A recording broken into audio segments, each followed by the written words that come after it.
নমস্কার বন্ধুরা, SB academic সেন্টারের প্রত্যেকটা ছাত্রছাত্রীকে স্বাগত। আজকে আমি তোমাদের ইকোনমিক্স সলভ করবো। এপিটি আর টেস্ট পেপার 2024-এর প্রচুর ছাত্রছাত্রী রিকোয়েস্ট করেছে যে স্যার আপনি ইকোনমিক্সের সব পেজ সলভ করে দিয়েছেন, শুধুমাত্র একটা সেট সলভ করতে বাকি আছে।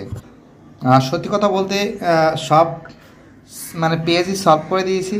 AC 64, AC 130, AC 249, AC 270, AC 21টা বাকি আছে। এটা আমি ভুলে গেছিলাম, সলভ করা ছিল বাট ভিডিওটা পাবলিশ করতে আমি ভুলে গেছিলাম। ঠিক আছে, সব থেকে এটা বড় ব্যাপার, সেই জন্য আবার নতুন করে সেই জিনিসটাকে আবার করছি। তো দেখা যাক এসি 21-এ যে সমস্ত প্রশ্নগুলো আছে। তো দেখতেই পারছো এসি 21 ঠিক নিচের দিকে প্রশ্নগুলো আছে। দেখো তোমরা ইকোনমিক্স, হ্যাঁ এই যে প্রথম প্রশ্ন কি বলেছে, স্বল্পকালে উৎপাদনের পরিমাণ শূন্য হলে ফার্মের মোট ব্যয় হবে। বিয়ের অ্যান্সার হবে টিএফসি। তো দেখো আঁকাটা দেখো, ঠিক আছে টিএফসি, ঠিক আছে আঁকাটা দেখে নাও। পরে প্রশ্ন, দাম গ্রহীতা ফার্ম স্বাভাবিক মুনাফা অর্জন করবে যখন পি সমান সমান এসি হবে। পি সমান সমান এসি হবে, এটা তোমরা জানো, অনেকবার পরীক্ষা এসেছে। 3 দাগে, যোগানের নিয়ম অনুসারে যোগান রেখাটি হবে ঊর্ধ্বগামী। কী হবে? ঊর্ধ্বগামী হবে। পরের প্রশ্ন 4 দাগের প্রশ্ন, একচেটিয়া বাজারে ভারসাম্য অবস্থায় বাজার দাম হবে, অ্যান্সার হবে এ আর এর সমান। কী হবে? এ আর এর সমান হবে। তো দেখো 5 দাগের প্রশ্ন আছে, যদি এমপিসি সমান সমান 0.5 হয় তাহলে, তোমার কিন্তু সম্পূর্ণ ভিডিওটা দেখবে, আমি কিছু অঙ্ক কিন্তু তোমাদের সলভ করাবো। তাহলে বিনিয়োগ গুণকের মান কত হবে? অ্যান্সার হবে 2 হবে। কী হবে? অ্যান্সার হবে 2 হবে, সি এর অ্যান্সার। তো দেখো অ্যান্সার 2 কী করে হচ্ছে সেটা তোমাদের আমি বোঝাবো। তো দেখো এমপিসি সমান সমান 0.5 ডিওয়াই বাই ডিআই সমান সমান 1/1 মাইনাস এমপিসি 1 আছে, এমপিসি কত আছে? বি। ঠিক আছে, তোমরা জানো এগুলো ফর্মুলা আছে। 1/1 মাইনাস এমপিসি কত? 0.5 বলেছে, সমান সমান 1 থেকে।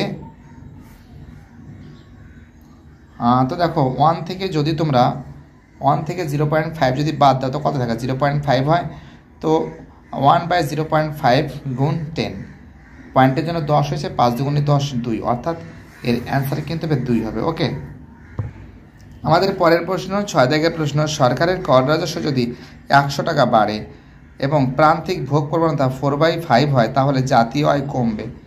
তো দেখো তোমাদের একটা কথা বলেছিলাম যে এর অ্যান্সার কিন্তু হবে 400 টাকা। তো দেখো আমি তোমাদের কিন্তু একটা ফর্মুলা দেখাচ্ছি, যে ফর্মুলা এর আগে দেখাইনি, আজকে দেখাবো আমি। দেখো 400 টাকা কী করে হচ্ছে দেখাচ্ছি তোমাকে।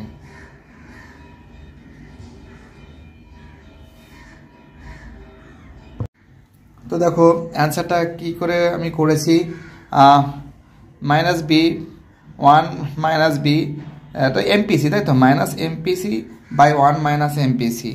তো এমপিসির মান কত বলেছে? এমপিসি বলে দিয়েছে যে এমপিসি সমান সমান 0.8, তাই তো 0.8 বাই 1 মাইনাস 0.8। তো দেখো এই যে 1.0 থেকে যদি আমি 0.8 বাদ দিই কত থাকে? 0.2 থাকে।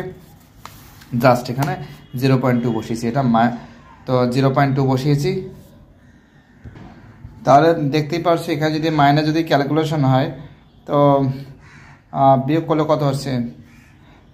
বিয়োগ করলে হচ্ছে আমাদের 0.2। তো এর সঙ্গে মাইনাসটা মাল্টিপ্লাই করলে 0.2 মাইনাস 0.2 থাকছে। ক্যালকুলেশন 8/2 মাল্টিপ্লাই কত আছে? 100, তাই তো 100 যদি থাকে তো গুণ করলে কত হবে? 400, অর্থাৎ এর অ্যান্সার হবে 400। ঠিক আছে, ওকে কী বলছি? আর 0.8টা কী করে পেয়েছি তোমাদের আমি বোঝাচ্ছি, যে এমপিসি সমান সমান 0.8, এর মানে কত আছে? যে 4/5 ছিল, 4/5 যদি থাকে 4, 0 তো 0 পয়েন্টের জন্য 0 রেখে তো মানে পয়েন্টের রেখে তো একটা 0 বসাতে হয়। তো 5 8 40, কত আসছে?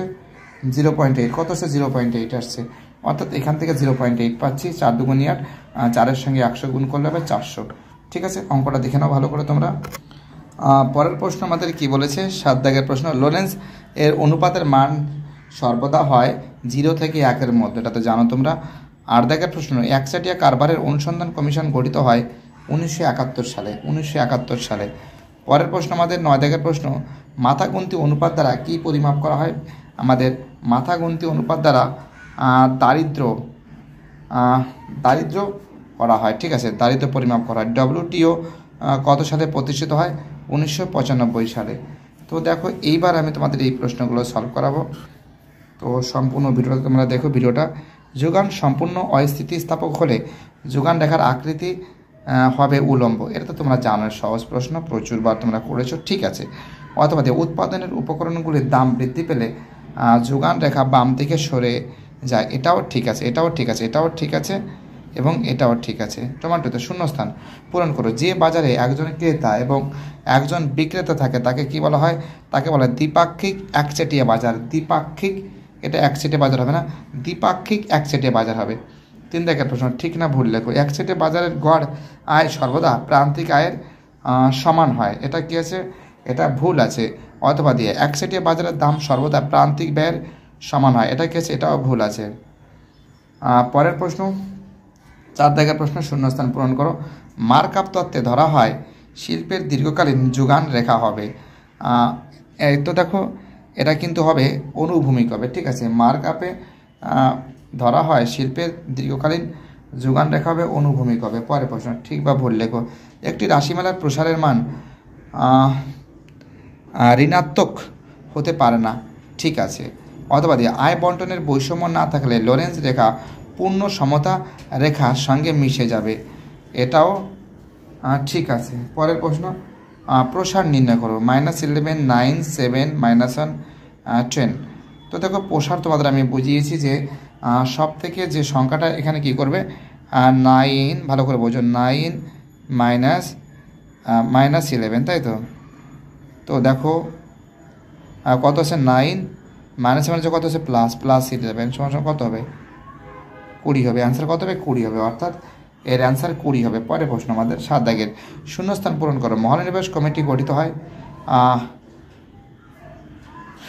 1960 সালে। 1960 সালেই লিখবে। 8 দাগের, ঠিক না ভুল লেখো। শুধু কৃষিক্ষেত্রেই মৌসুমি বেকারত্ব লক্ষ্য করা যায়, কারণ তো দেখো কৃষিক্ষেত্রে কেন, সব ক্ষেত্রেই মৌসুমি বেকারত্ব লক্ষ্য করা যায়, কৃষিক্ষেত্রে, শিল্পক্ষেত্রে লক্ষ্য করা যায়, ঠিক আছে। তো বুঝতেই পারছো। তো এটা তোমরা ঠিকই করবে। কৃষিক্ষেত্রে বেশি লক্ষ্য করা যায়, তার জন্য ঠিক হবে, ওকে। অথবা পরিকল্পনাকালে ভারতের আয় বৈষম্য বৃদ্ধি পেয়েছে। এটাও ঠিক আছে, শূন্যস্থান পূরণ করো। এটাও ঠিক আছে, এটাও ঠিক আছে। কৃষিক্ষেত্রে বেশি লক্ষ্য করা যায়, তার জন্য এটাকে রাইট মারা হয়েছে। পরিকল্পনাকালে ভারতের আয় বৈষম্য বৃদ্ধি পেয়েছে, এটাও ঠিক আছে। শূন্যস্থান পূরণ করো। গ্যাট চুক্তি স্বাক্ষরিত হয় 1947 সালে। গ্যাট চুক্তি, হ্যাঁ ঠিক আছে, এটা 1947 লিখবে। জীবন বিমা স্থাপিত হয় 1956 সালে। ঠিক না ভুল লেখো। স্টেট ব্যাংক অফ ইন্ডিয়া ভারতের বৃহত্তম রাষ্ট্রায়ত্ত বাণিজ্যিক ব্যাংক, এটা ঠিক আছে। তো বাকি যে এসএ কিউবগুলো আছে, এই এসএ কিউবগুলো কিন্তু আমি সলভ করে দিয়েছি। মানে এই টাইপের এখানে অনেকগুলো একই প্রশ্ন কমন আসছে, ঠিক আছে। আর এই অঙ্ক তো খুব ইজি অঙ্ক, অনেকবার করিয়েছি। এই অঙ্কটা খুব ইজি অঙ্ক, অনেকবার করেছে। বিভিন্ন সালের প্রশ্ন এরকম টাইপের অঙ্ক কিন্তু আছে। তো বুঝতেই পারছো। ভিডিওটি দেখার জন্য এসবি একাডেমিক সেন্টারের তরফ থেকে প্রত্যেকটা ছাত্রছাত্রীকে জানাই অসংখ্য ধন্যবাদ।